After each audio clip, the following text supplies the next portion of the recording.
Before we get started with this review, I want to tell you guys a little bit about the St. Patrick's Day breakfast fundraiser for veterans. It's a fundraiser one of my roommates is organizing for St. Patrick's Day. I'll tell you a little bit more about it at the end of the video. I'll put the link below in the description box if you want to check that out at any point. More on that later. For now, let's talk about the first movie I have seen in 2021.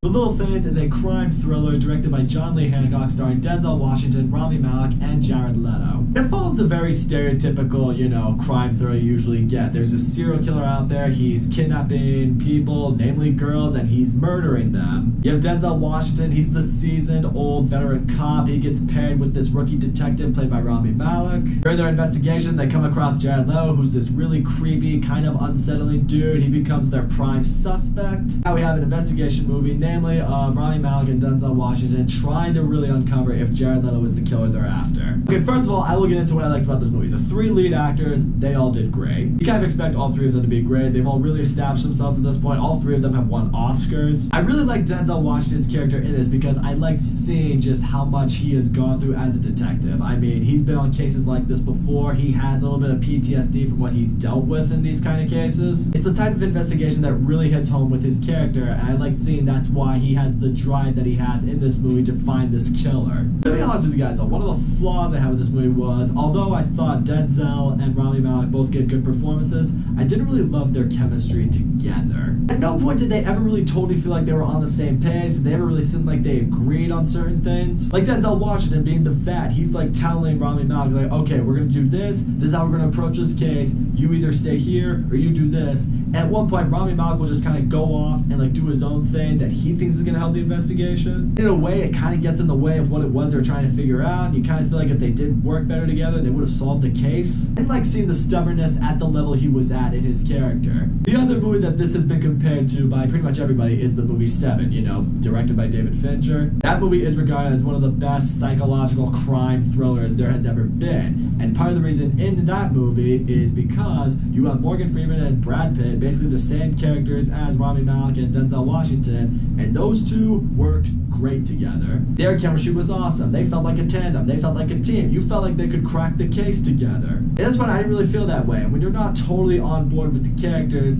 for me, it didn't help me get totally on board with the movie. And getting into Jared Leto, yeah, he was great in this movie, but he does kind of play the type of character you're used to seeing him play at this point. And he's got this weird, creepy, very suspicious vibe to him, and for a while you're looking at the guy and you're just like, yeah, you probably did something wrong. And what I do like that this movie does is it throws you for a lot of different loops. It shows some things that look like evidence towards a killing that are found in Jared Leto's possession, but then at one point they come across some more information which has them think like, okay, wait a minute, but Jared Leto might have been here, and this happened here. So it really has you wondering to yourself, like, did he do it? Did he not do it? I do have two problems with what they did with Jared Leto's character. Number one, you don't really see his character until like the first hour of the movie has gone by, or at least that's not until his character really gets fleshed out. So as a result, for like the first hour of the movie, you're just kind of getting background on the two other leads, but the movie's just really slow from that. You're not really that involved in the investigation yet. It's just a whole lot of background stuff that I thought really dragged the movie down. Once Jared Leto starts getting fleshed out more, and once the investigation really starts kicking off more, because now they have the face to pinpoint to it, that's when I thought the movie really started to get going more, and that's when you start to zone in more. But I gotta say, the second flaw I had with that, on the other hand, as I thought about this movie more after I watched it, was the fact that at no point did these two detectives ever really think to themselves, maybe he didn't do it. They never really, used their imagination and never really theorized to themselves, like, what, maybe there's some other crazy guy out there who actually did this stuff. Maybe we are pinpointing to Jared Leto a little too much. I feel like it's a common mistake that a lot of detectives make. It's like they find this face, they find this guy, they got a bad feeling about him, and it looks like there are some things that might line up with the murders that are going on, but they don't ever stop to think to themselves, hang on, you gotta include all possibilities here. I will say it also doesn't help that Jared Leto throughout this movie is constantly antagonizing these two guys. He's not really giving them a reason to believe he might be innocent. Also gonna say this right now, I have a lot of mixed feelings towards the ending of this movie. I mean, I understand what they were going for. They wanted to make it kind of a realistic ending. Like, yeah, this is probably how a lot of cases end. But at the same time, I guess I would have wanted maybe just a little bit more clarity because of the way it ends. Again, you look at a movie like Seven, it has this really insane, suspenseful, climatic ending that at the same time felt realistic.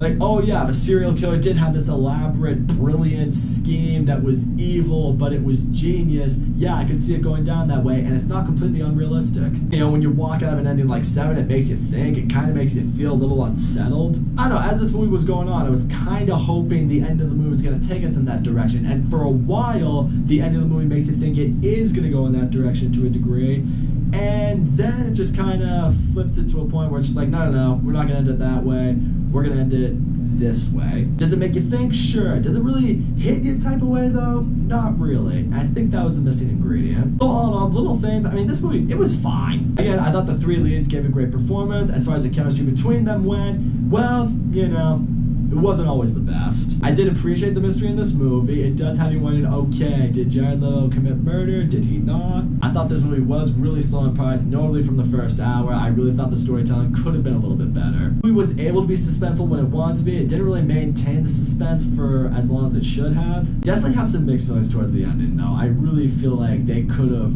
really brought this movie up more if they could nail the ending, and for a while I thought they were going to, and they just couldn't. And in the end, as far as your January movies go, I've seen a lot worse than this, so I guess that's something, but it's definitely no Gentleman, I can tell you that much. Now, as I mentioned before in the beginning of this movie, I want to tell you guys a little bit more about the St. Patrick's Day breakfast fundraiser for veterans. On St. Patrick's Day 2021, one of my roommates is going to be cooking a traditional Irish breakfast for over 150 to 200 military veterans who are homeless. I will put the link to this charity below in the description. The goal is to get to about $10,000. We're around $4,000 as we speak right now. Donate what you can, guys. Donate $1, donate $10, and if you can spread that around, spread it around. We really want to make a difference this year. Let's face it, 2021, it needs some light. Spread the word, don't forget to donate, and let's make this happen. That's all I gotta say, guys. Thank you so much for watching my video. Don't forget to leave a comment, like, subscribe, and I will see you all next time.